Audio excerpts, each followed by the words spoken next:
Bonjour tout le monde, Sassano à votre service et bon retour sur notre chaîne Watermod TV.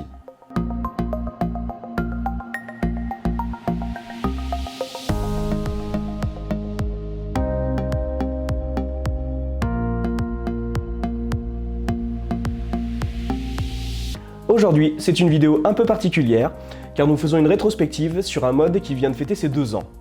Pour ceux qui s'en rappellent, ce mod était basé sur le boîtier Jonsbow Mod 1.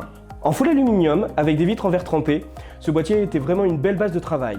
Avant de vous laisser regarder un peu plus en détail la configuration avec ces quelques images, gardez en mémoire que ce mod a fonctionné H24 pendant plus de 2 ans. Mais on peut considérer quand même qu'il a bien vieilli, vous nous le direz dans les commentaires.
Comme vous avez pu le constater, le mod ainsi que les principaux composants sont intégralement watercoolés. Mais qu'est-ce exactement que le watercooling? On retrouve donc ici notre circuit watercooling. Il est composé de plusieurs éléments. Ici, nous avons un réservoir pompe, nous avons un radiateur 360 mm, un deuxième radiateur 360 mm, et sur les cartes graphiques, nous avons donc 2 waterblocks, et sur le CPU, qui est caché par la petite plaque donc on ne le voit pas, mais il y a aussi un waterblock. Alors, comment est-ce que tout cela fonctionne? Eh bien c'est très simple. Le réservoir est chargé d'envoyer le liquide dans tous les composants à l'aide des tubes et des embouts. Les tubes, les embouts relient en fait tous les composants entre eux. L'eau, une fois qu'elle est envoyée, elle va passer donc dans les différents composants, dans les waterblocks, et les waterblocks se chargent en fait de récupérer la chaleur des différentes puces. L'eau, une fois chauffée, va aller dans les radiateurs, et ces radiateurs-là vont être chargés avec les ventilateurs de dissiper cette chaleur. Donc on voit, c'est un circuit fermé où l'eau circule, récupère la chaleur dans les différents composants et cette chaleur est évacuée par les radiateurs. C'est aussi simple que ça.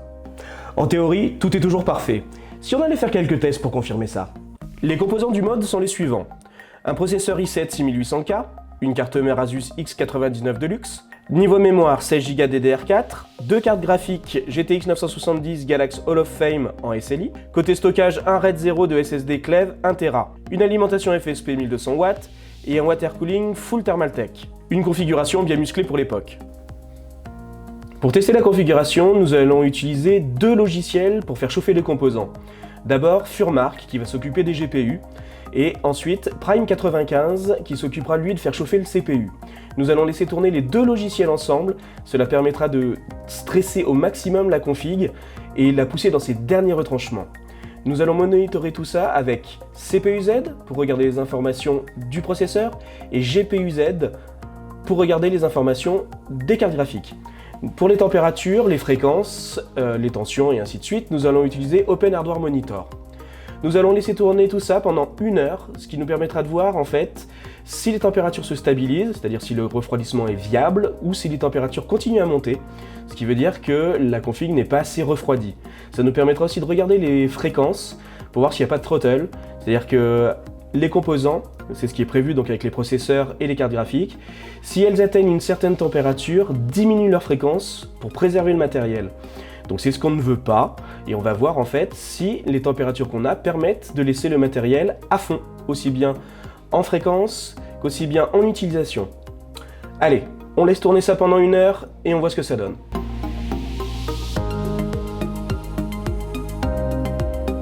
Petite précision, nous avons haussé le processeur à 4 GHz. Les ventilateurs, donc, eux, sont bloqués en termes de rotation à 653 tours par minute.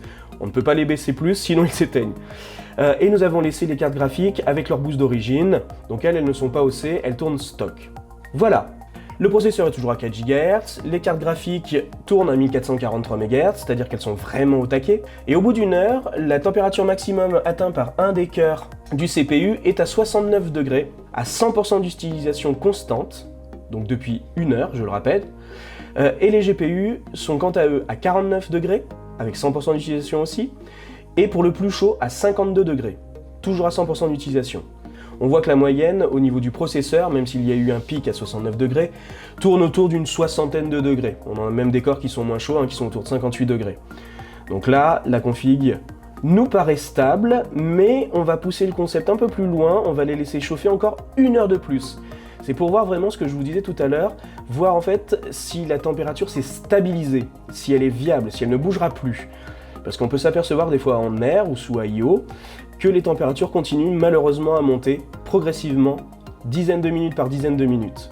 Donc on se retrouve encore dans 1 heure.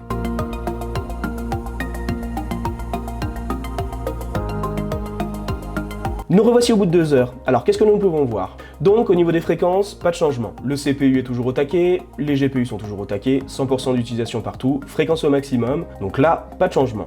Au niveau des températures, donc au niveau du processeur, le cœur le plus chaud a atteint 71 degrés. C'est 1 degré de plus que tout à l'heure. Sinon, les températures sont toujours stables, autour d'une 60aine de degrés. Donc là, il n'y a pas beaucoup de variations. Au niveau des GPU, le GPU le moins chaud est monté à 50 degrés. Le plus chaud a fait une petite pointe à 53 degrés, mais se stabilise à 51 degrés. Ça nous montre une chose, c'est qu'entre le début des tests et au moment où là nous reprenons au bout de 2 heures, la température de la pièce a pris 1 degré. Donc en fait, ce degré-là, on le retrouve plus ou moins au niveau de nos composants. Mais on s'aperçoit qu'on reste dans cette valeur de plus ou moins 1 degré, ce qui fait qu'on a l'assurance que les températures sont stables et que le refroidissement est performant et viable. On pourrait le laisser encore tourner 3 heures, 4 heures, 5 heures. On s'apercevrait qu'il y aurait peut-être une variation qui serait liée uniquement à la température de la pièce. Donc là, c'est là qu'on voit le réel intérêt du water cooling, c'est que les températures sont viables dans des conditions de stress optimales. Je veux dire par là que, soyons clairs, il y a peu de chances que votre PC atteigne ces conditions de température et de stress à 100% partout en jeu. Donc là, on est vraiment au bout du matériel, et donc là, il n'y a pas photo, les températures sont viables.